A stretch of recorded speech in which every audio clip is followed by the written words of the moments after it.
제가 재미없는 세션이 될 거라고 다른 방 찾아보시라고 했는데도 여전히 많은 분이 남아 계시네요.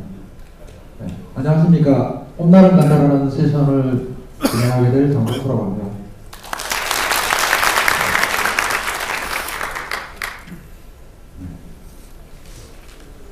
제가 발표하게 될 세션은 제목은 홈나는 간다라는 제목이고요.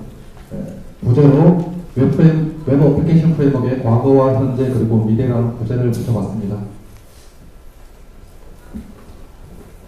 시간이 부족할 것 같으니까 바로 진행하도록 하겠습니다.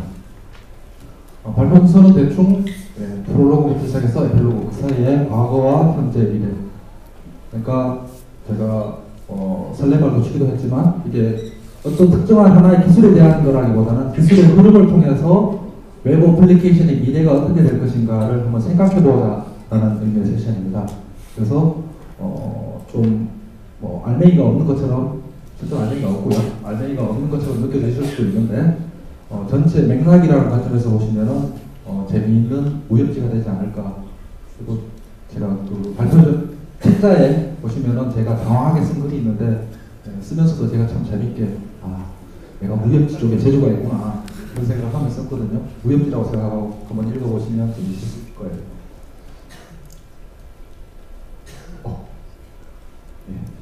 먼저 개요. 어떻게 사랑이 변하니라는 대사를 들어보셨는지 모르겠는데 이 영화가 저는 오래됐다고 생각을 안 했는데 굉장히 오래된 영화더라고요. 그래서 요즘 젊은 개발자분들은 이 영화를 모르시는 분들이 많은 것 같아요.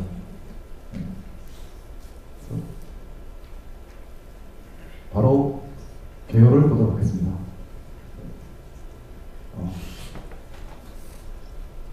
러브리와 프로리가 대화를 합니다. 러브리는 골수 자바 개발자니까요. 로드 존슨은 스프링 맛에 하니까 프로리가 로드 존슨이 스칼라를 공부하고 있답니다. 로드 존슨은 스프링 프레임워크를 만든 사람이잖아요. 이 사람이 어느 날 트위터에 올렸어요. 스칼라 정말 멋진 것 같아. 나 스칼라 공부하는데 완전 재밌어 라고 트위터를 올리면서 일파만파하셨어요. 스칼라 그거 먹는 거냐? 요즘은 자바스크립트가 대세네. 보니까 프로리는 아마 신기술을 좋아하는 테크세비한 계열인가 봐요. 자바스크립트 노가다 같은 걸 누가 한다고? 노드.js 짱 빠르다던데? 사랑이 어떻게 변하니? 우린 스프링을 써왔는데 그렇다고 때릴 거야? 명시이겠죠?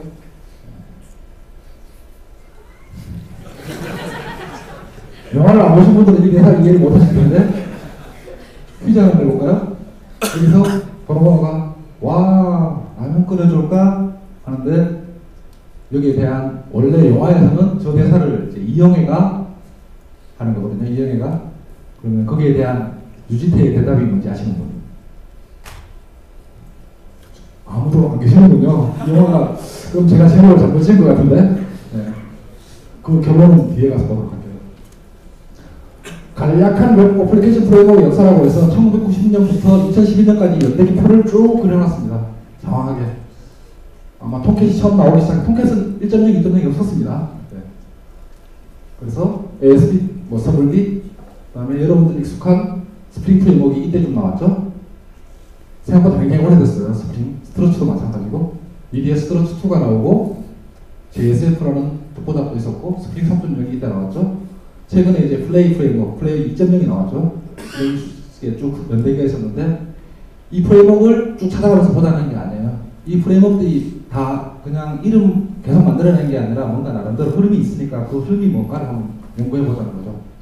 먼저 그래서 타임머신을 타고 과거로 흘러가 보겠습니다. 1990년입니다. 여러분 옆에 있는 이 배우가 누군지 아시죠? 20년 전에 브루스 윌리스입니다. 20년 전에 다이하드라는 영화가 1989년에 개봉을 했습니다. 그때까지는 꽃미남이었어요. 꽃미남. 이 시대의 얘기입니다. 브루스 윌리스가 아직까지 꽃미남이던 시절. 이 시절에 무슨 일이 있었느냐면 또 다른 꽃미남이 나왔습니다. 유명한 팀 버너스-리라는 사람이에요. 웹을 만든 사람이었죠. 최초의 웹 브라우저인 월드와이드 웹. 프로그램 이름이 월드와이드 웹.app이었어요. 최초의 웹서비스인 커널 HTTP도 이 사람이 만들었죠. 1990년 12월 25일. 예, 크리스마스 휴가 나와서 할 짓이 없어서 이걸 만들었다는 거예요. 이 사람이 크리스마스 휴가 때 뭔가 여자친구라도 있었으면 그때 이렇게 다녀갔었나? 어쨌든 여러분들 지금 웹을 안 하고 계시는 거 알죠? 크리스마스는 참 슬퍼요. 그래서 웹이 이 양반이 1990년에 월드와이드 웹이라는 프로그램, 넥스트 프로그램과 컨 HTTP라는 웹서버를 하나 만들면서 이렇게 웹이 시작이 됐습니다. 근데 당시에는 아키라든가 고퍼, 와이즈, 베로니카 같은 서비스들이 이미 존재를 하고 있었고 웹보다 훨씬 인기가 좋았어요. 예전에 제가 이 무렵에 학교 다니면서 학부생인데 제가 얼굴이 늙었잖아요. 그래서 학부생인데 대학원생인 척 속이고 학교 학내에 있는 그 전산교육원에서 강의를 했었거든요. 양복 입고 있으면 30대로 봤었어요. 신입생인데. 그때 아키 이런 걸 강의했었던 기억이 나는데 그러다가 별로 인기도 없었는데 마크 안데르스라는 나중에 사람이죠. 이 사람이 NCSA 모자이크라는 브라우저를 만들면서 보니까 예뻐. 다른 건 모르겠고 예뻐. 그래서 갑자기 93년부터 나머지 서비스들은 그 전까지 다 있었는데 다 어디 갔는지 모르겠고 갑자기 웹 얘기만 하게 됐어요. 그리고 사실은 이제 WCC는 이제 뒤늦게 94년 정도에 설립이 됐죠. 심지어 HTML 3.0 표준은 98년에 나왔어요. 한참 뒤에. 어쨌든 역사는 이때 시작이 됐습니다. 그러니까 이게 개떡이죠. 사실은 웹이라는 게 현실로 보면 굉장히 개떡 같은 게 예를 들면 이런 겁니다. 이거 하이텔이죠. 얼마 전에 이제 역사의 대학교로 사라졌다고 하는 역사의 대학교로 사라진 지 굉장히 오래됐지만 위에 있는 게 뭐냐면 NC코드라고 부르는 건데요. 이스케이프 다음에 아키코드 27번 다음에 뭐가 오면은 가로 세로 앞에 얼마에 색깔 얼마로 글자를 굵은 글씨로 아니 밑줄을 쳐서 하겠다 뭐 이런 식으로 표시를 해요. 그렇게 해서 열심히 이렇게 그리면 밑에 이렇게 예쁘게 그려집니다. 예쁜가요? 아닙니다. 이런 시절이 있었어요. 근데 이거를 웹이 등장하면서 어떻게 바꿔놨느냐 하면은 이렇게 바꿔놓은 거예요. 폰트는 색깔은 파란색이고 글자는 20, 색깔은 크기는 20으로 하고 볼드, 이탈릭, 언더라인으로 하라니까 이렇게 나온 거야. 사실은 똑같은 거거든요. 똑같은 건데 이렇게 바꿔놓으니까 사람들이 좋은데? 완전 예뻐. 그래서 보기 좋은 똑이 먹기가 좋다고. 사실은 기술적으로 보면 웹은 어떤 거냐면 이런 거예요. 웹 뒷면에 이게 있거든요. 텔넷에서 웹브라우저 접속하실 수 있잖아요. 그래서 get 띄우고 슬래시 띄우고 http 1.1하고 엔터키 딱 치시면 웹페이지가 주르륵 이렇게 나옵니다. 근데 저게 뭐냐면 사실은 티버너시티가 새로운 걸 만든 게 아니라 웹서버 처음 만든 당시에 이것저것 주소 왔어요. RFC82라고 해서 이메일이죠. 인터넷 메일 표준을 가져오고 파일 전송 프로토콜하고 하는 거는 이제 FTP 959에서 나오고 대충 두드려 얹혀서 그냥 뚝딱뚝딱 크리스마스 이브 날 아이씨 여러분 이방 내 코딩으로 불태워버리라 하고 만든 거예요. 그렇게 만들었는데 결과가 그때는 사람들이 아무 반응이 없었잖아요. 근데 안드레슨이 넷스케이프 만들고 나니까 사람들이 폭발적인 반응을 보이는 거죠. 예쁘니까. 그래서 보기 좋은 떡이 먹기 좋다.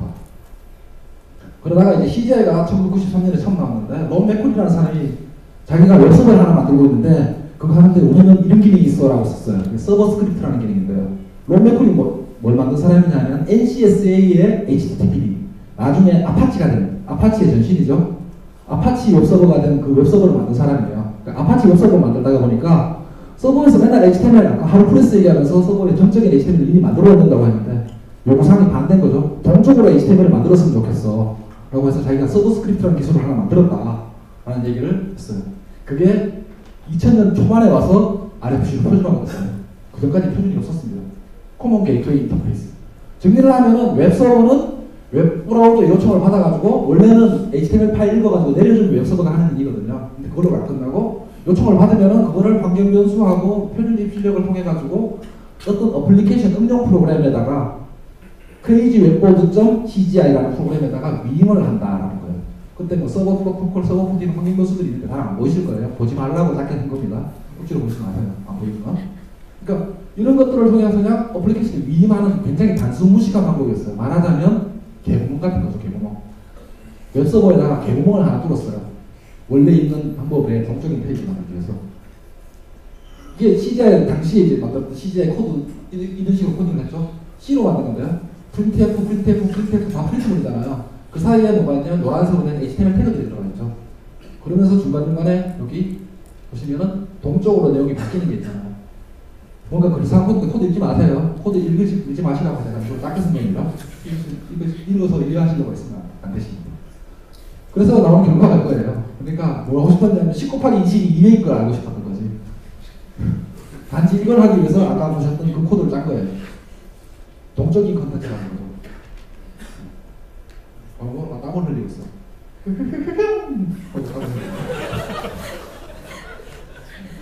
그러다가 이 CGI를 보고 나니까 뭔가 개발 회사들이 여기서 돈 냄새를 맡은 거예요. 뭔 얘기냐면 아까 위임이라는 제가 말씀드렸죠.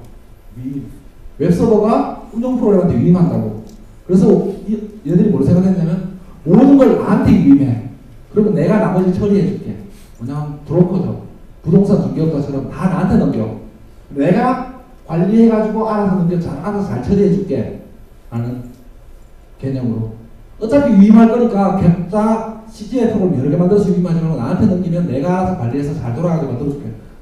뭐냐면 중간에 길 막아놓고 통행료 받는 거하고 똑같은 거예요. 개구멍을 뚫어놨더니 개구멍 앞에다가 톨게이트를 설치한 거예요. 자, 이제 여기에 내가 좋은 걸 만들어놨으니까 이 개구멍 뒤에 좋은 게 있으니까 우리 와서 써라. 그래서 나온 게 이제 사실은 웹 어플리케이션 서버 이제는 이 어플리케이션 서버 멀티티어라는 말 3티어라고 해서 클라이언트 서버 이후에 나온 이런 것도 있었는데 거기다 앞에 웹자만 붙인 거예요. 웹로직, 웹스피어, 그 다음에 넷스케이프, 그 이전에 이제 넷스케이프 엔터프라이즈 서버 등등등이 막 엄청나게 많은 와스 종류들이 쏟아져 나왔습니다. 아이러니하게도 자바가 이제 이 중에서 자바가 대세가 된 거는 자바 IIS하고 넷스케이프의 웹서버하고 거의 비슷한 시기에 자바 웹서버가 나왔는데 자바 웹서버 써보신 분 계신지 모르겠는데 굉장히 성능도 느리고 쓰기도 불편하고 뭐 하여튼 여러모로 정말 최악의 제품이었어요. 그러다 보니까 그거를 자바 웹서버가 워낙 안 좋다 보니까 그걸 대체할 수 있는 걸 너무 사람들이 이것저것 만든 거예요. 그때 나온 게 이제 톰캣 같은 거죠. 아파치 JSON, JBoss, 그 다음에 지금은 어도비가 된 제이런 같은 놈들이 나와서 우리는 그거보다 빨라. 자바 웹서버보다. 그러니까 어설픈 제품 덕분에 이 어설픈 제품을 대체하기 위해 나온 제품들이 완전 대박을 친 거죠. 그래서 와스 시절은 어떠냐? 앞장에서 이제 프린트F로 만든 CGI 보셨는데 이게 이제 JSP로 만든 CGI죠. 아까와 조금 달랐어요. 방향이 완전 바뀌었죠. 아까는 C11 소스 코드 안에 HTML이 중간중간에 끼어 있었는데 지금은 바뀌어가지고 전체로 HTML인데 중간중간에 자바 코드가 약간씩 끼어 있어요. 발상을 전환을 한 거죠. 이렇게 해놓고 뭐라 그러냐면 더 쉽잖아. 더 쉽다. 아까보다 훨씬. 라고 한 거죠. 실제로 더 쉽기도 합니다. 그래서 그렇게 해서 만들어진 결과는 이거예요. 10 곱하기 20은 200은 알고 싶었던 거죠. 포로리도 땀을 흘리고 있어요. 효과라고 생각하겠습니다. 그 와스 시대에 와서 이제 다시 생각하면 와스 얘기할 때 CGI 얘기하면서 다 위임을 한다고 했잖아요. 위임을 하는데 중구난방으로 하지 말고 다 나한테 넘겨. 그러면 내가 다 처리해줄게. 변호사처럼. 부동산 중개업자처럼. 나한테 넘기면 내가 알아서 나머지 쭉 고객 연결해서 처리해줄게 라고 한 게 이제 와스라고 했는데 그러다 보니까 와스가 여러 개의 응용 프로그램을 관리를 해야 되잖아요.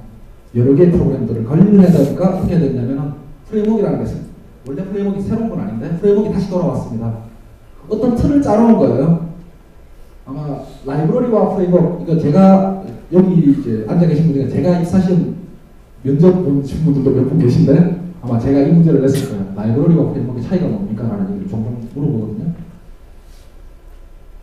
뭐 장황하게 인터넷 검색해보시면 스택 오버플로우도 있고 제가 뒤에 참고자료에 링크도 걸어놨는데 많은 얘기가 있는데 간단하게 요약하면 라이브러리는 내 코드가 라이브러리를 부릅니다. 호출합니다. 여러분들이 대부분 쓰는 것들이죠. 프레임워크는 반대로 프레임워크가 여러분들이 만든 코드를 거꾸로 호출하는 거거든요. 그러니까 이걸 이제 유식한 용어로 논문에서 쓰는 말로 제로의 역점, 인버션 오브 컨트롤, IOC라고 하죠. 그러니까 무슨 얘기냐 하면 메인 함수 여러분들 학교에서 배울 때 헬로 월드 할 때 메인에서 짜라고 배우잖아요. 메인에서 시작한다고. 근데 여러분들 웹 코딩하면서 메인을 짜보신 적 있으세요? 없죠? 메인은 아마 톰캣에 있을 거예요. 아니면 IIS 어디 있던가 아파치 쪽에 어딘가 있겠죠. 메인이라는 함수가. 시작을 했을 테니까.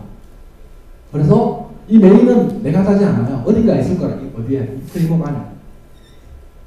이런 관점에서 이 시대가 오면서 이제 코딩이 이런 식으로 바뀝니다. 사실은 시간상의 문제는 있을 수 있는데 프레임워크 설명하다고 이렇게 드렸는데 이렇게 서블릿의 가장 일반적인 예제의 코드죠. 서블릿에 있는 이니시라는 함수, 서비스라는 함수, 혹은 두 개 도커스도 마찬가지고 디스트로이라는 함수가 있는데 함수라는 걸 만들어서 누군가 불러야 되는 거잖아요. 불러야 실행이 되는 건데 이거를 여러분들 불러보신 적이 아마 없으실 거예요. 이니시라는 걸 내가 불러본 적도 없고 디스트로이 불러본 적도 없고 서비스도 불러본 적도 없는데 그럼 얘가 어떻게 실행이 되는 거지? 프레임워크이 여기서 말하는 프레임워크는 이거 같은 톰캣이겠죠? 톰캣이 자기가 필요하다고 판단되면 얘들을 불러줍니다. 적절한 시점에. 여러분들은 그 부르면 응답해서 할 일만 하시면 돼요. 어느 순간 어떻게 됐냐면 이렇게 해서 어느 순간 여러분들이 이제 만드신 코드가 예전에는 이 시계를 전체를 다 만들었었다면 이제 프레임워크 하에서는 여러분들 시계를 만드는 게 아니라 시계 안에 있는 톱니바퀴 하나만 만드시는 거예요. 뭐 이건 기분 나쁘게 생각할 수 있는데 좋게 생각하면은 나는 가치 있는 일만 하면 되는 거죠. 뻔한 일들, 똑같은 일들은 프레임워크 혹은 와스에 맡기고 이런 식으로 해서 웹 프레임워크의 역사가 흘러왔습니다. 그래서 시대는 흘러서 이제 2000년까지 쭉 흘러왔어요. 옛날 얘기 오래 하면 안 되니까 제가 시간을 빨리 돌렸습니다. 깨알 같은 애니메이션. 그래서 2000년 물론 다이아는 좀 뒤에 나오는데 아까 그 꽃미남이 브루스 윌리스의 머리가 지금 없어졌잖아요. 세월이 10년 세월이 흘렀거든요. 그래서 사실 이게 현재는 아니고 약간 과거겠죠. 근데 제가 설명드렸다시피 여러분들 아직까지 이 과거를 현재처럼 생각하고 약간 매달려 있는 게 아닌가. 우리 지금 웹 개발하시는 분들이. 그래서 현 시점의 이야기, 2000년대 이후의 얘기를 한번 해보겠습니다. 2000년대 가장 큰 화두가 된 게 이제 팀 오라일리가 2004년에 한 웹 1.0이라는 건데 기술적인 내용은 아무것도 없었어요. 그냥 뽕카죠, 뽕카. 네. 오스컴 팔아먹기 위해서 장사를 하기 위해서 한 뽕카 전형적인 하이프인데요. 어쨌든 웹 1.0이라는 게 있다라고 막 하면서 어떻게 됐냐면 여기저기서 웹 서비스 하겠다고 날린 거예요. 그래서 옛날 방식 원래 하던 대로 PHP, JSP, SP로 막 만드는데 도저히 답이 안 나온 거야. 맨날 똑같은 거 하는데 카피 페이스트 하다가 조금 바뀌는데 전체 뜯어고치고 하니까. 그래서 뭔가 좀 효율적으로 할 수 있는 방법이 몇 개니? 하니까 모델뷰 컨트롤러라는 게 있어요. 모델뷰 컨트롤러는 사실은 스몰톡이라는 언어에서 80년대, 70년대에 나온 개념인데요. 일종의 디자인 패턴이죠. 이렇게 모델과 뷰와 컨트롤러를 뭔지 다 아시니까 굳이 설명 안 드릴게요. 잘 나눠놓으면 재사용도 가능하고 관리도 유지보수도 쉽고 등등등 해서 생산성이 높아진다라고 이제 사람들을 이제 부추긴 겁니다. 제 말 뉘앙스에서 느끼시겠지만 과연 그런지는 한번 보자고요. 어쨌든 이 MVC를 하는 프레임워크들이 MVC 하는 거 왜 뭐랬냐면은 웹 요청을 파싱하고 전달하는 거, 뭐 입출력 값이 주민등록번호 규칙에 맞느냐, 전화번호 규칙에 맞느냐 검증하는 거, 세션 관리해주는 거, 그다음에 템플릿팅, 그러니까 HTML하고 데이터하고 합쳐가지고 완성된 HTML 만드는 데이터베이스 접근하는 DAO나 ORM 데이터들, 그다음 보안, AJAX 이런 것들을 쭉 다 처리를 해줬어요. 여러분들이 배워야 되는 건 이제 이 프레임워크만 배우면 되는 거죠. 물론 그렇다고 양쪽으로 들리지 않습니다. 이 시대에 이제 터빈이 아마 이런 프레임워크 용도의 시초가 된 프레임워크인데 지금도 굉장히 활성화되어 있는 프로젝트예요. 무려 10년이 넘게 탑랭크에 탑10 안에 항상 들어가 있는 아파치 오픈소스 프로젝트인데 지금 현 세대의 ORM이나 MVC 모델들이 다 여기서 나왔다고 보시면 돼요. 공부 삼아서 보시면 재밌을 거예요. 스트러치도 이때 나왔고 ASP.NET이나 웹워크 지금은 이제 스트러치 2가 됐죠. 스트러치하고 웹워크 합해서 PHP 조프나 JSF 뭐 등등등. 그리고 지금은 꼭 자바스크립트 웹의 일부처럼 쓰이는 jQuery가 이 시대에 같이 나왔어요. 2003년에 나왔는데 그때만 해도 jQuery네, 프로토타입이네, 뭐 야후네, 뭐 도전에 별로 관심이 없었어요. 쓰는 사람들 열심히 썼죠. 이 시대에는 이제 제가 이 말라딘의 마법 인프라는 그림을 쓴 거는 무슨 마법처럼 MVC만 쓰면 다 되는 것처럼 막 얘기를 했어요. 그래서 여러분들 열심히 다 MVC 배웠잖아요. 스트러치도 스프링도. 그래서 MVC를 열심히 짰습니다. 모델을 프로덕트 모델도 만들고 캘크 모델, 캘크 서비스라는 도메인 서비스도 만들고 뷰를 예쁘게 만들었어요. 그랬더니 아까 HTML 태그하고 코드가 섞여 있었는데 JSP 유저비 뭔가 조금 다르긴 해요. 근데 HTML 안에 뭔가 중간중간에 섞여 있죠. 그리고 이 캘크 서비스하고 모델 도메인 서비스를 예쁘게 컨트롤러로 구현했습니다. 아, 깔끔해진 것 같아요. 아까 그 코드가 이제 코드 3개로 나눠졌죠. 그래서 이렇게 만들었더니 결과가 이렇게 나온 거죠. 10 곱하기 20은 200이에요.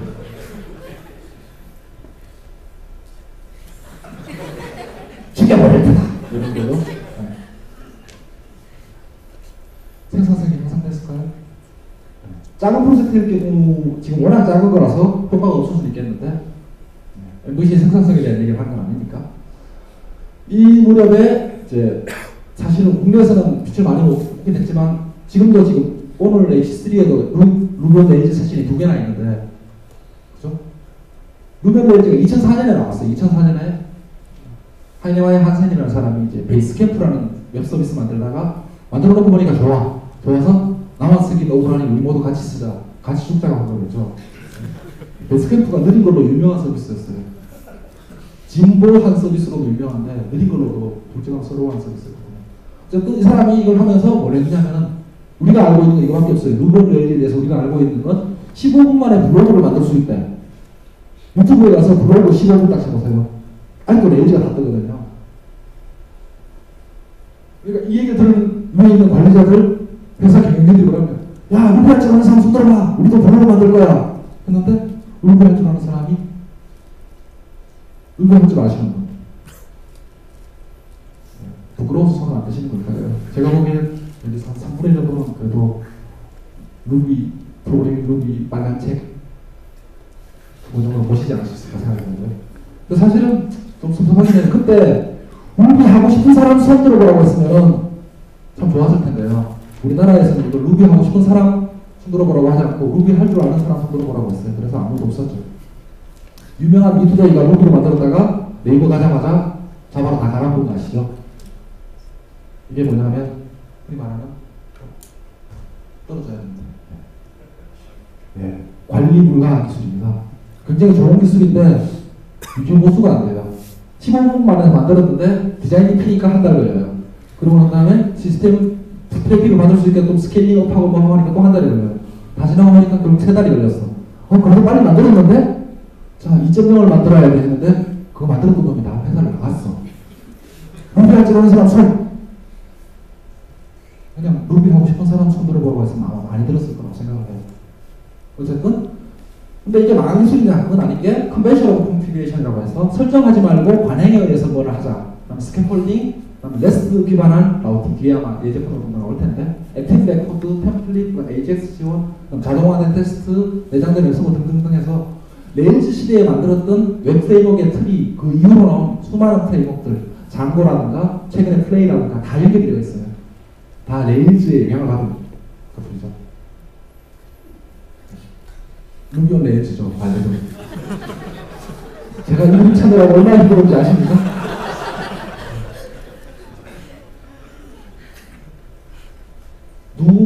이 사람들 말처럼 누구라도 15분 만에 블로그를 만들 수 있으면 여기 계신 여러분들도 지금쯤 닭을 키우고 있었던가?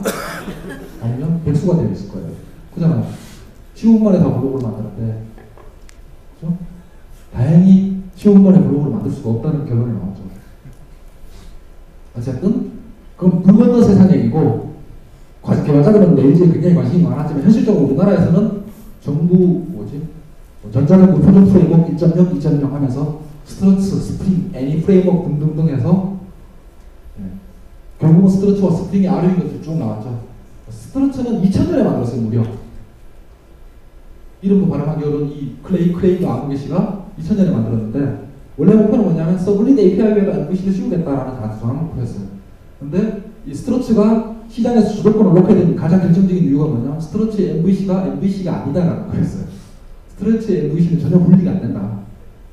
대표적인 논쟁이 액션 폼이 모델이냐 아니냐 가지고 막 몇 달을 이제 크레이그와 그 일당들과 외부 개발자들이 막 난타전을 벌였어요. 그래서 모델이기도 하고 모델이 아니기도 하다라고 결론이 났는데 못하지 않나요? 네? 그다가 2002년에 로드노스의 스프링 프레임워크를 만들었는데 이때까지만 사실은 별로 관심이 없었어요. 스프링 1.0 쓰신 분 계세요? 혹시? 아마 거의 없으실 텐데 스프링 1.0 때 이때까지만 해도 뭐냐면 IOC 컨테이너라고 해서 아까 말씀드렸던 프레임워크 얘기하면서 제어의 열정 말씀드렸죠. 그 연장선에 있는 거였거든요. 그런데 이게 2점대에 들어오면서 웹 MVC 프레임워크를 보조적인 도구로 프레임워크의 일부로 서브 기능으로 넣었는데 정작 그 전까지 iOS에 아무 관심도 없던 사람들이 웹 MVC가 딱 들어가고 나니까 갑자기 스프링으로 광고를 하는 거예요. 스프링 2.5대 모델이죠. 지금 스프링 3.0인데 지금도 큰 틀의 차이는 없는데요. 그래서 이 시기에는 물 건너에서는 장고부터 시작해서 장고네, KTHD네 정말 많은 기술들이 나왔는데 우리는 어쨌다고 누가 관심 있어? 우리는 스트러치하고 스프링만 하면 잘 먹고 잘 살 수 있었거든요. 물론 한쪽에서는 ASP 단된 계열도 있고 PHP 계열도 있습니다. 안 바뀌었어요. 이거가 있는 동안 아까 보셨던 그 차트에 무수히 많은 수백 가지의 기술들이 나왔거든요. 이게 왜 인정받았냐면 루비 on 레일즈하고 달리 관리가 가능했거든요. 자바 할 줄 아는 사람 다 손 드는 거죠. 최근에 이제 자바 할 줄 아는 사람 손 많이 드니까 그래? 넌 자바를 할 줄 안다니 안드로이드를 개발하도록 해.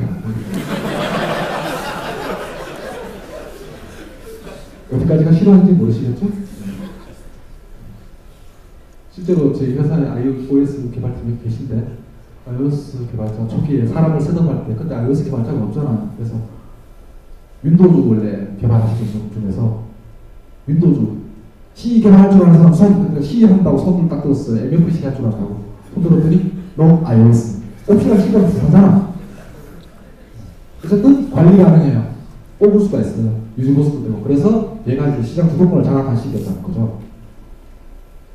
사랑이 이만큼 다가왔다고 느끼는 순간 겁나는 난다. 이게 유지태 목소리를 읽어야 되는데 상상을 하세요. 이게 영화 세계로 나오는 데서인데요.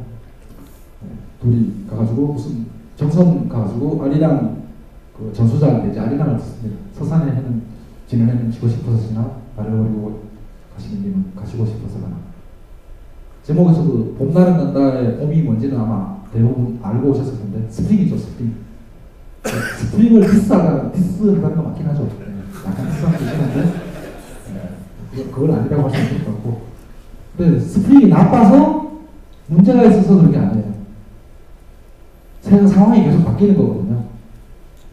그래서 좀 긴 시간 동안 이제 원래 거의 20분 만에 여기까지 끝냈어야 했는데 5분을 추가했네요.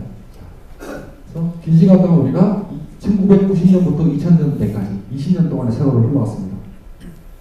그 흘러온 세월 동안 브루스 윌리스는 문과의 주인을 받아가는 것입니다. 무려 다이하드 5편이 곧 나온다고. 이분 이제 환갑인데 다이하드 5편이 나온답니다. 약간 꽃미남이 이 얼굴이 되는 세월이 지났어요. 근데 우리가 지금 하고 있는 웹 개발은 그때나 꽃미남 시절이나 지금이나 크게 달라지지 않았어요. 정말 안타까운 게. 크레이지 웹보드나 제로보드나 지금의 코드들이 프레임워크들이 개발하는 전체적인 틀이 바뀌지 않았어요. 그래서 미래는 어떻게 될 거냐? 제가 좀 찍게도 아닌데 그냥 현재 상황을 보고 미래의 여러 가지 가능성에 대해서 얘기를 해보려고 합니다. 미래 얘기하면은 요즘 이제 가장 많이 나오는 조금 철지났어요. 이 발표 준비 올 초만 해도 이게 허대했는데 지금은 이제 철이 너무 지나서 좀 식상한 느낌인데 소셜 모바일 클라우드라는 거죠. 말하자면 감사합니다 신이시여 오늘이 금요일이란 말입니까? 어디 건데? 오늘 금요일이 아니죠? 오늘 수요일입니다. TGIF 땡스북 이츠 프라이데이가 아니고요. 트위터하고 구글, 아이폰, 페이스북 이 네 가지를 지금 새로운 이제 합성 용어잖아요. 요즘 트렌드를 얘기하는 소셜과 모바일과 클라우드 이 세 가지 이것들이 합쳐졌을 때 어떤 효과가 나오는지 우리 개발자들한테 어떤 영향을 미치는지를 얘기해 보려고 하는데 먼저 이 모바일 세상이 되면서 이제 팔로가 생겼어요. 돈을 벌 수 있는 앱 개발해가지고 돈 벌었다는 아무개시 회사 그분들 아무개시 소식 들으셨죠? 근데 그분 지금 뭐 하는지 모르겠어요. 그 유명하게 떴다는 앱 이후로 내가 앱을 본 적이 없거든요. 많은 분들이 앱 개발하러 나왔는데 어쨌든 무수히 많은 앱스토어 이 얘기는 뭐냐면 이 앱스토어만큼의 플랫폼이 또 있다는 얘기거든요. 앱 하나 만들어서 시장 하나만 보고 할 수는 없으니까 초창기에는 좋았죠. 아이폰만 하면 됐으니까. 근데 지금 이제 안드로이드 해야 되죠. 여러분들 아마 윈도우즈 폰이 망하길 기대해야 돼요. 개발자 입장에서는. 생각해보세요. 여러분들이 이제 윈도우즈 폰이 대박 나면 그동안 잊고 살았던 IE와 다시 싸워야 돼요. 그렇잖아요. 시장 점유율이 10%만 올라가면 윈도우즈도 지원해야 될 거예요. 윈도우 모바일, 윈도우 8도. 지금은 굳이 얘기 안 하잖아요. 모바일 웹사이트 만드는데 포켓 I 들어보셨습니까? 포켓 I 지원해야 된다고 얘기 아무도 안 하잖아요. 어쨌든 개발자들한테 권한을 시킨 거죠. 이 많은 앱스토어에다가 방금 뭐가 생각났죠? 네. 세를 날려야 되는데 한두 개도 아니고 이걸로 끝나는 줄 알았더니 설상가상 이제 N 스크린 얘기를 합니다. 저 많은 플랫폼이 있는데 그게 종류가 또 달라. 폰인데 안드로이드 폰, iOS 폰, 윈도우즈 폰. 태블릿도 마찬가지. 스마트 TV죠. 그냥 스마트 TV인지 모니터인지 구분은 안 가는데 제가 찾을 때 스마트 TV로 찾았으니까 쓸 거예요. PC, 노트북, 게임기, 심지어 카메라까지 이제 플랫폼들이 올라가 있잖아요. 안드로이드 기반에. 여기도 이제 와이파이가 달려요. 카메라에. 그렇죠? 이걸로 이제 페이스북 안에서 그냥 카메라로 페이스북을 어떻게 하는지 사실 잘 감이 안 와요. 저도 참 궁금하긴 한데. 어쨌든 이런 많은 플랫폼들, 많은 웹스토어 이것들이 조합이 되면은 경우의 수가 무진장 많아지거든요. 각각 시장 점유율이 5%, 10%, 5%, 20%다 합쳐서 100%거든요. 어디 걸 버리고 어디 걸 취해야 되죠. 그거만 이제 거기까지 좋았는데 그 다음에 또 뭐가 생겼냐면 리얼타임이라는 상황이 생기기 시작하는데 자, 이거 지금 추천 빼먹었는데 1분 동안에 이 2011년 편인데요. 1분 동안에 이루어지는 일이에요. 1분 동안 무슨 일이 이루어지느냐. 텀블러에 2만 개의 포스터가 올라온답니다. 앱스토어에서는 앱이 13,000개가 올리고요. 유튜브에는 600개의 동영상이 올라오는데 올라오는 동영상의 재생시간이 25시간이에요. 1분 동안 25시간 분량의 동영상이 올라오는 거죠, 세상이. 그 외에도 쭉, 마지막에 가면 트위터가 나오죠. 320개의 새로운 가입자가 생기고 98,000개의 트위터가 올라온다. 2011년 기준이고 지금은 더 늘었겠죠. 엄청난 데이터들이 쏟아져 나오는 거예요. 이게 상황이 심각한데 얼마나 더 심각하냐면 이 상황을 보면 2011년 동안 트위터에 올라온 데이터를 갖다가 바이트 수로 환산을 해보니까 1.48ZB 제타바이트입니다. 제타바이트 혹시 들어보셨어요? 제가 처음 썼던 컴퓨터가 48kB짜리 PC였는데 16kg거든요. 16kg. 지금 1.8 제타바이트인데 바이트가 1024개가 모이면 1kg잖아요. kg가 1024개가 모이면 1메가죠. 메가가 1024개가 모이면 1기가예요. 기가가 1024개가 모이면 1테라가 되죠. 테라가 1024개가 모이면 1페타가 되죠. 페타가 1024개가 모이면 1엑사가 돼요. 엑사가 1024개가 모이면 1제타가 된 거거든요. 1.8제타예요. 어쨌든 이거를 우리가 알고 있는 제일 빠른 데이터버스 속도로 400mbps 속도로 이 데이터를 읽는 데만 해도 아마 한 10년은 걸릴 거예요. 이런 데이터들이 막 쏟아져 나오는 거예요. 제가 발표 책자에는 들어있는데 그림으로 그리려니까 힘들어서 말았는데 그런 거죠. 트위터에 있는데 트위터에 아무 생각 없이 트윗을 했어요. 근데 아는 사람이 그걸 알트를 한 거죠. 그 사람이 팔로워가 5만 명이에요. 내가 DB에 행을 하나 인서트를 했는데 갑자기 RT 딱 하는 순간 5만 개의 행을 인서트를 하잖아요. 그걸 보고 이제 또 RT 하겠죠. 다단계잖아요. 다단계. 근데 그 중에 한 명이 금강경이야. 예를 들어서. 아니면 오이수야. 이런 사람이 팔로워가 10만 명인 사람이 RT를 하는 DB에 인서트 인투를 10만 번을 해야 되는 거예요. RDB가 버틸 수 있겠어요? 실감이 안 나시는 우리 서비스는 그렇게 안 큰데 실감이 안 나실 것 같은데 별로 안 큰 여기 아이민 개발자들 여기 앉아 계시는데 아이민 서비스가 실제로 그랬어요. 그러니까 한 명이 펜아웃이라고 하거든요. 소셜 상황 이게 소셜하고 모바일이 겹쳐져서 생기는 상황이거든요. 이 최초의 데이터는 하나밖에 없었는데 이게 소셜로 펜아웃 되면서 다단계가 되면서 막 기하급수로 늘어나는 상황. 그래서 아이민 같은 경우는 DB가 MySQL 이 1+6 마스터 하나에 슬레이브 6개가 붙어있어요. 처음에는 이제 1+2, 1+1 하다가 감당이 안 되는 거예요. 아니 도대체 뭐지? 그래서 자꾸 놀랐어요. 어떻게 누릴 수 그거밖에 없잖아. 메모리 돌리고 디스크도 빠른 걸로 바꾸고 기계에 슬레이브 계속 늘렸는데 나중에 어떻게 생긴 문제가 생기냐면 마스터하고 슬레이브하고 싱크하는데 3분 걸려요. 그러니까 이쪽 DB 인서트 했는데 저쪽에 셀렉트해서 그 인서트된 결과가 나올 때까지 3분이 걸릴 수가 있는 거야. 그거를 DB라고 불러야 될지 뭐라고 불러야 될지 근데 그게 현실적인 상황이에요.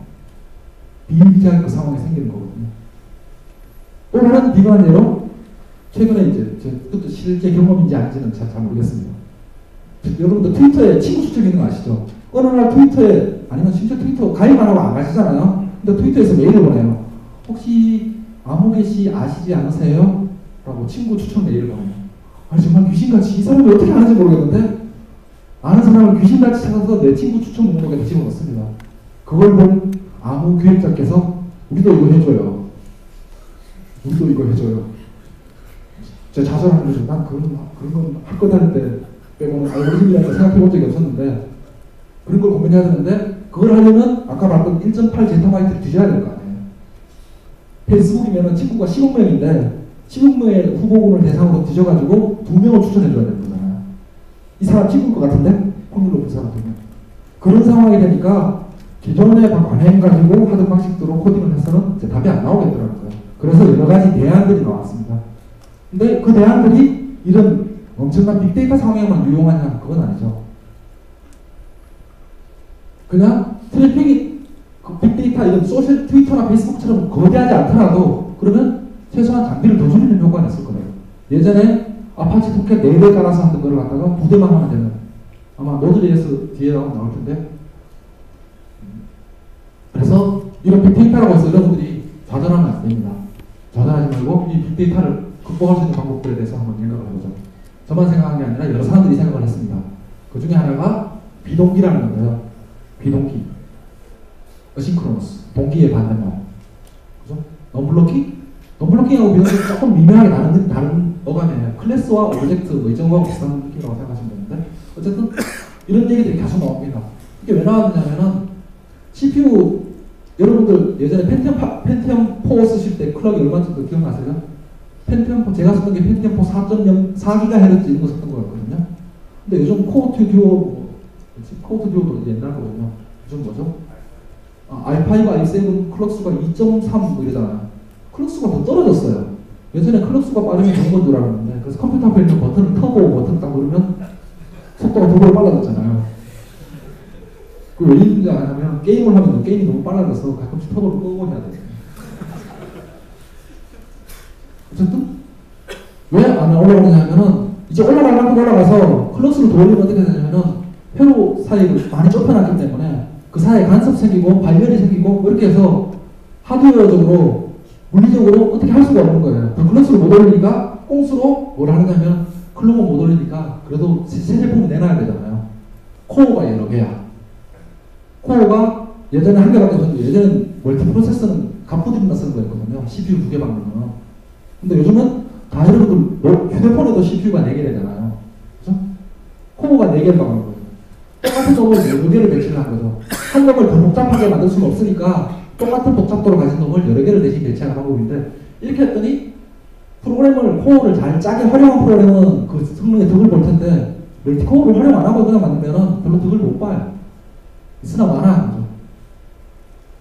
그래서 이 비동기의 원칙은 뭐냐면 아까 말씀드렸던 트위터처럼 트래픽이 막 엄청나게 쏟아질 텐데 이거를 톰캣의 멀티스레드로 커버링 하려고 했더니 감당이 안 되더라. 그래서 멀티스레드 감당이 안 되면 한 번에 하나씩 그냥 처리하자. 시간이 걸리는 건 뒤에서 따로 따로 처리하고 빨리빨리 하자. 노드.js나 버텍스, 아카, 패러럴 파이썬 같은 많은 기술이 관련된 기술이 나옵니다.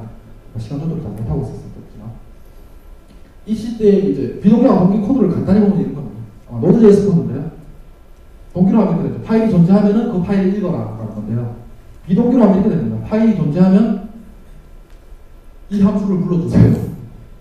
그리고 이 함수를 부르면 다시 파일을 읽어서 파일을 다 읽으면 이 함수를 불러주세요. 그래서 찍어버리면 자 여기서 잠깐 그래도 시간은 없지만 시간은 좀 큐리는 해야죠. 여기서 A를 찍고 B를 찍었는데 어느 게 먼저 찍힐 것 같습니다. 우리나라 사람들은 이제 객관식의 원리 아니기 때문에 상품이 없으니까 아무도 대답을 하지 않습니다. 알 수 없는 것 같죠? 원래 이런 문제는 항상 3번이잖아요. 사실은 노드.js는 A, B예요. 무조건. 노드.js에서는.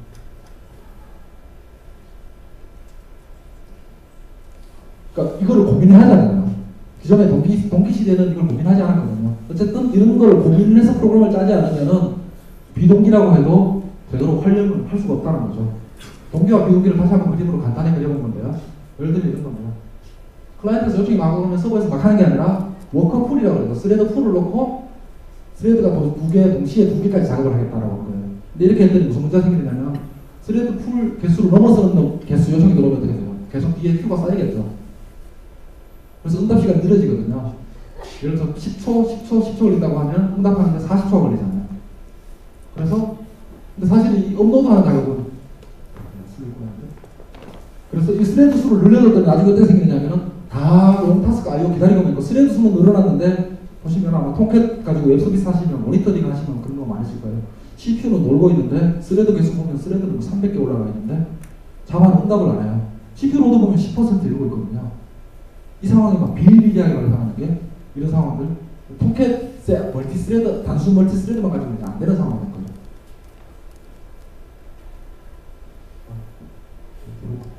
이렇게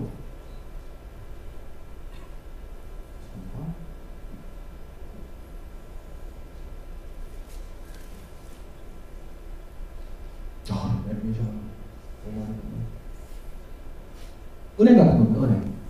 은행에 있는 창구, 상담원 창구들은 원바이원이잖아요. 고객이 붙으면 그 고객 끝날 때까지 다른 일을 안 봅니다. 고객 입장에서 참 좋은데 실제로 업무 처리하는 기다리는 입장에서는 짜증이 나죠. 앞에 사람이 이제 시간을 걸면 굉장히 답답한 상황이 되잖아요. 그렇죠? 이게 동기하고 멀티스레드 보시면 되고, 비동기는 이제 전형적인 얘기가 이제 노드.js인데요. 하면은 한 번에 하나씩만 합니다. 그럼 뭐가 다르냐? 이 롱 타스크, 예를 들어 파일 업로드 같은 거죠. 파일 업로드 하는데 기다리지 않아요. 업로드 시켜놓고 얘는 어디로 가느냐면 뒤로 빠집니다. 끝나면 알려줘. 그리고 바로 다음 작업을 바로 당겨서 시작을 하죠. 그래서 이게 10초 걸리고 10초 걸리고 10초 걸린다고 하면은 응답은 20초 만에 내려가요. 물론 업로드는 한참 더 있다가 끝나죠. 그러니까 잘 맞춰야 되죠. 코딩하기 복잡하겠지만 이렇게 하다 보니까 문제가 뭐냐면 요 한 놈이 잘못해서 시간을 끌어버리는 순간 전체가 다 막히잖아요. 노드.js 할 때 항상 문제가 있고 노드.js의 한계가 거의 있거든요. 한 놈이 시간을 끌어버리는 순간 전체 응답이 다 막힙니다. 굉장히 빠른데 노드.js가 굉장히 빠른데 한 놈이라도 거기서 엉뚱한 짓을 하는 순간 전체 시스템이 다 망가져요.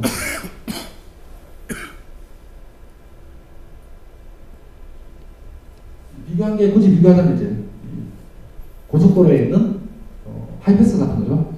하이패스가 왜 빠르냐 하면 요금 계산을 나중에 하잖아요. 그 시간이 오래 걸리거든요. 그러니까 그냥 지나가. 계산은 나중에 따라 하자. 그렇게 했더니 빠른 거죠. 근데 어떤 어리버리한 사람이 하이패스 출연해 와서 나 하이패스 없는데 하는 순간 이제 하이패스 이 비동기 시스템은 완전히 망가지는 거예요. 그런 문제점이 있죠. 그래서 이 두 가지를 적절히 절충해서 만든 게 이제 비동기에다가 멀티스레드 워커를 쓰는 거죠. 그래서 예를 들면 서버는 이런 식으로, 워커는 멀티스레드로. 그래서 오래 걸리는 자가 워커풀로 돌리고 응답을 최대한 빠르게 하고 두 개를 적당히 결합해서 쓰는 그런 형태입니다. 벌써 시간이 2분 주나요? 굳이 예를 들면 비교를 하자면 이제 스타벅스 커피숍 같은 거죠. 커피숍에 가서 주문을 합니다. 주문을 하면 커피 뽑는 사람 따로 있잖아요. 주문만 받고 커피를 계속 뽑습니다. 끝나고 나면 배를 올려주잖아요. 진동배를 올리면 쫓아가서 커피 받아오면 돼요. 그렇게 해서 고객도 만족하고 일하는 직원도 편하고 어쨌든 하이 스루풋이 나오는 그런 시스템을 만들었다는 거죠.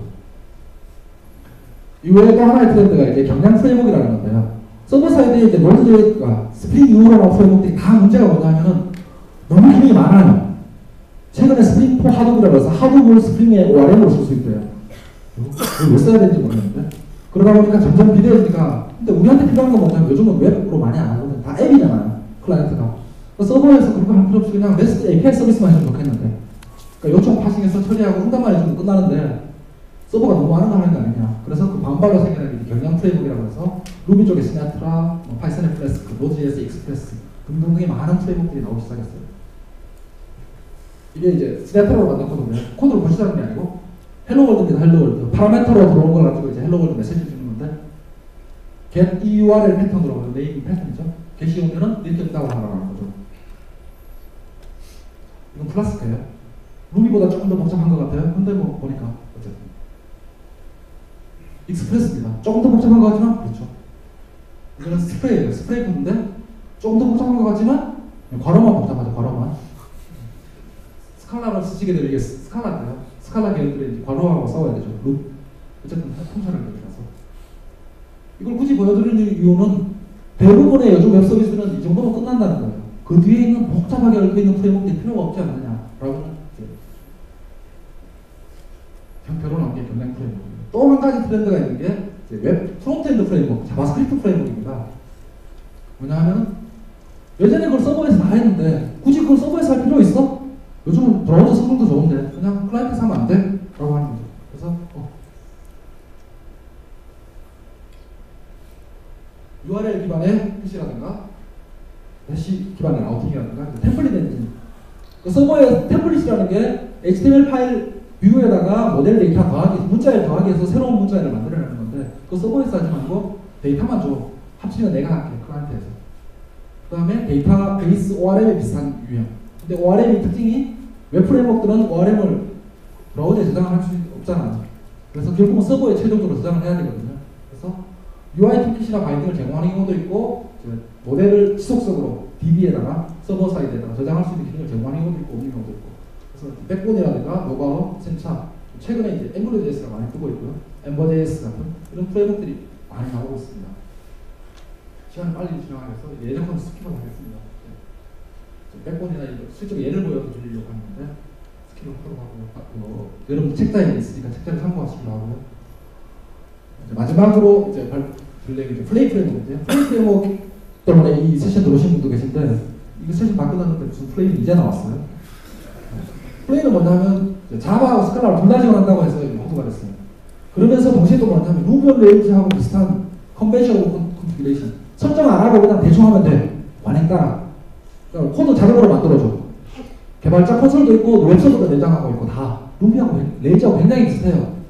좋은 건 다 하겠다는 거죠. 자바도 되고 스칼라도 되고 레일즈도 되고 거기다가 코넷 롱폴링 웹소켓이라고 해서 지속 연결성 위주의 최신 웹 기술들이죠. 다 지원해. SQL뿐 아니라 NoSQL도 지원해. 안 되는 게 뭐야? 그 다음에 아카라고 해서 이제 비동기 프레임워크, 아마 DC간에 이제 김상범 PD가 이제 발표하게 될 텐데 비동기 분석 처리도 다 돼. 말하자면 맥가이버 칼 같은 거죠. 다 된다는 거예요. 그래서 이제 이게 최근에 이제 화두가 되고 있는데 보시면 이제 이게 플레이의 대소리 구조거든요. 보시면 레이즈 공부해 보신 분들 아실 텐데 레이저하고 똑같아요. 거의 1대1로 대응이 되는 거거든요. 설정 파일 위치까지 너무 비슷하실 건데 라우팅이 소스 코드 안에 있는 게 아니라 바로 설정을 합니다. 루비하고 레이저하고 똑같아요. 그래서 이 URL에 게시 요청이 오면 이 함수를 실행해라. 무슨 요청이 오면 계속 실행해라. 스프링 예전에 이제 스프링도 이런 식으로 설정을 많이 했었잖아요. 이런 식으로 설정을 그냥 하고 컨트롤러를 자바로 만들면 이렇게 되죠. 어떤 요청이 아까 get에 슬래시 뭐가 오면 이거 아마 이쪽으로 왔겠죠. 그러면 템플릿 처리해가지고 내보내고 업로드를 할 때는 커먼JS 모델이 나왔습니다. 프레임워크 안에 다 내장이 되어 있어요. 파일 업로드 처리나 이런 거, 다운로드, 업로드 다 이런 식으로 처리를 한다는 거죠. 똑같은 짓을 이제 플레이가 내려세운 장점인데 스칼라라는 겁니다. 스칼라인데 자바하고 비슷하죠? 자바처럼 쓰니까 비슷합니다. 이게 스칼라거든요. 그래서 뷰 템플릿 같은 경우를 보면은 굉장히 좀 뷰 템플릿이 굉장히 많이 다른데 여기 앞에 있는 컨트롤러까지는 자바로도 잘 할 수 있었어요. 근데 제가 플레이 미리 말씀드리지만 플레이2는 스칼라 모델을 못합니다. 이 템플릿 엔진이 스칼라거든요. 이게 HTML처럼 보이는데 사실은 스칼라 DSL이에요. 그래서 이게 스칼라 함수를 만드는 거라서 결국은 스칼라로 하시게 될 거예요. 플레이를 하시면 둘 다 안 하는 방법이 있긴 하죠. 아카라는 프레임워크를 써가지고 이제 비동기 처리를 합니다. 특별하게 어려운 거 아니에요. 어싱크하고 괄호로 둘러싸면은 이 안에 있는 연산들은 비동기로 처리가 돼요. 즉시 응답이 내려간다고. 이게 끝날 때까지 기다리지 않는다는 거죠. 이 안에 게. 여기도 마찬가지죠. 그 과정에서 이제 아카를 같이 엮어서 쓰게 되면은 굉장히 효율적으로 일어날 수 있습니다. 아카이라는 얘기는 뒤쪽으로 옮기도록 하겠습니다. 그렇게 해서 플레이 프레임워크는 이제 두 마리 토끼를 다 잡아보게 하는 거잖아요. 종합 선물 세트 같은 건데요. 아시다시피 종합 선물 세트가 잘못 만들면 먹을 게 하나도 없어요. 추석 때 받는 식용유 선물 세트 같은 거잖아요. 우리 집에는 공기름은 필요 없는 거 맞죠? 그래서 버스와 회장은 떠나면 잡는 게 아니라고 상호 할머니가 이제 유지대 할머니가 마지막으로 해준 대사인데 마무리를 지어보겠습니다. 다 모아가지고 앞에 있는 얘기 굉장히 쓸데없는 쓸 수도 있는 얘기를 쭉 트렌드 얘기를 했었는데 제가 신이라면 어떻게 할지 내가 이제 결론을 내려봐야 되니까 그래서 제일 먼저 웹 쪽에는 프렌드 웹 프레임워크로 뭐라 할 거냐면 백본이나 앵글러.js 같은 거 쓸 것 같아요. 저는 이제 백본 파긴 한데 최근에 앵글러.js도 많이 좋아졌더라고요. 2.0 나와서 API 서버라는 게 있을 텐데 API 서버는 경량 웹 프레임워크는 딱 좋을 것 같아요. 스프링 같은 거 필요 없고 경량 가벼운 걸로 익스프레스나 스프레이처럼 반응성 팍팍 뜨는 그리고 빨리 띄웠다 죽였다 할 수 있는 그런 놈들. 그 다음에 웹 서버 쪽은 이렇게 되면은 API하고 어플리케이션 서버를 분리했기 때문에 서버에서 동적인 컨텐츠를 만들 일이 없습니다. 다 정적인 컨텐츠면 돼요. 그러니까 여기에 PHP든 뭐든 톰캣이 이걸 할 이유가 없는 거죠. CGI가 필요 없어요. 그래서 이 상황에서는 제로키나 엔진엑스처럼 정적인 컨텐츠의 최적의 성능을 내는 아파치에 100배, 200배씩 내는 뭐 G1 같은 서버도 있어요. G1 상용이긴 한데 그런 것도 쓰겠다. 어플리케이션 서버 쪽에서는 어떻게 하냐면 비동기 프레임워크를 여기다 이제 쓰고 싶은 거예요. 앞쪽에서 다 비동기를 해놨기 때문에 여기서 동기로 만드는 순간 다 말짱 도루묵이거든요. 그래서 제가 만약 신이라면 이렇게 하겠다는 거죠. 제가 신이 아니기 때문에 이렇게 하지 못하고 있습니다. 했다가 잘렸죠. 아카라는 프레임워크하고 스프링 MVC가 아닙니다. 스프링 IOC를 저기 얹어서 쓰겠다는 거예요. 스프링은 굉장히 매력적인 프레임워크인데 그래서 이거 두 개를 결합해서 백엔드를 구성하겠다. 그래서 캐시 쪽은 분사 격제 캐시가 좀 많이 유명한 웹 가속기. 그러면 레디스하고 바니시 조합이 되겠죠. 데이터베이스는 해보니까 노에스퀄만 가지고 안 돼요. 안 되는 게 아니라 노에스퀄보다 MySQL이 그러니까 RDB가 훨씬 편해요. 정말 귀찮거든요. 노에스퀄을 하려면. 그래서 해보니 노에스퀄이 필요한 데만 노에스퀄 써야지 아무리 유행이라고 해서 내가 노에스퀄 다 못 쓰겠더라. 도저히. 그래서 두 개를 좀 같이 쓸 겁니다. 저보고 하라고. 백엔드는 봤었죠. 무슨 서비스 만들려고 하니까 푸시도 해야 되고 뭐도 해야 되고 고객 센터도 만들어야 되고 빌딩도 해야 되고 이런 거. 그 다음에 대용량 파일 저장소 있어야 되잖아요. 그런 것들, S3 같은 저장소가 있어야 되는데 내가 직접 구축하는 게 그냥 바스 쓰겠다. 바스 이건 이제 광고사 만드는데 이 자리에 이제 원래 제가 발표자를 만들 때 파스닷컴하고 RPG가 있었어요. 파스닷컴, RPG 같은 게 있었는데 이런 것도 쓰겠다. 컴퓨팅 리소스는 그럼에도 불구하고 CPU 많이 먹은 작업들 있잖아요. 이미지 변화 이런 거. 예를 들면 이미지 파일 사이즈 바꾼다. 이미지 서비스, 포토 사진 서비스 하면 그런 거 해야 되잖아요. 그건 CPU를 많이 먹거든요. 어쩔 수 없이. 그런 거는 내가 할 게 아니라 아야스, 아마존 EC2에다가 CPU만 인스턴스를 받을 수 있어요. GPU만 따로. 싸거든요. 그걸 하나 쓰겠다. 이것이는 이건 건들 수가 없잖아요. 그죠? 여러분은 여기를 건드리면 안 됩니다. 이것이. 그래서 마지막 결론이라고 하면 이겁니다. 지금까지 프레임워크, 개별 프레임워크 하나가 올인원에서 다 원맨쇼를 했거든요. 근데 지금 여기 보시면 아시겠지만 굉장히 많은 제품들, 기술들이 막 나오잖아요.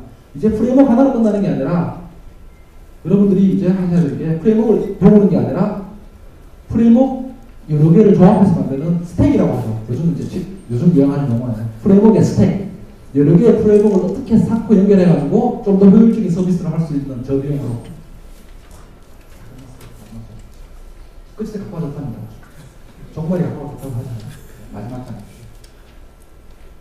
이게 마지막 장은 다 정리해서 앞장에 있는 슬라이드를 이제 다르게 보여드립니다. 이렇게 배치를 하면은 좋지 않겠냐. 제 바람이 이렇게 하는 거죠. 앞에서 지금 권서방이 백가구 엎드려서 손을 흔들어요. 마지막 결론을 내겠습니다. 이제 우리가 이제 그동안 이제 노드를 배웠어요. 스프링 노드가 딴 것 같아요. 그런데 이제 프로가 딴소리 하죠. 스프링이 여전히 좋은 프레임입니다. 로드 존슨이 이제 타입 세이프, 노드.js 스프링 만든 로드 존슨이 타입 세이프, 스칼라 하는 회사예요. 왜 가버렸어요? 어떻게 되는 거지? 아마 아카하고 스프링하고 뭔가 결합한 뭔가가 나오지 않겠냐고 기대를 하고 있어요. 너구리는 열심히 노드에서 뭐 이게 뭐한 소리야. 다시 봄날이 오는 거야? 성답을 하고 있죠. 어쩌나? 때릴 거야? 버스와 여자는 떠나면 잡는 게 아니라.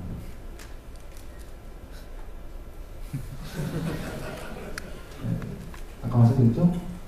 라면 끓여줄까 할 때 상호의 대답이 뭐냐면 내가 라면으로 먹는 이렇게 해서 3개월 하고 발표는 끝났습니다. 시간이 많이 초과가 돼서 D시간도 지금 오버하거든요. D시간도 아마 40분 정도 됩니다. 질문 답변 하실 거 있으시면 지금 하시면은 제 세션 들어오신 분들 아마 이거 다 보셨을 거예요. 트위터나 뭐 페이스북이나 뭐 메일도 좋고 전화는 안 됩니다. 사필이 여러분과 함께 하겠습니다.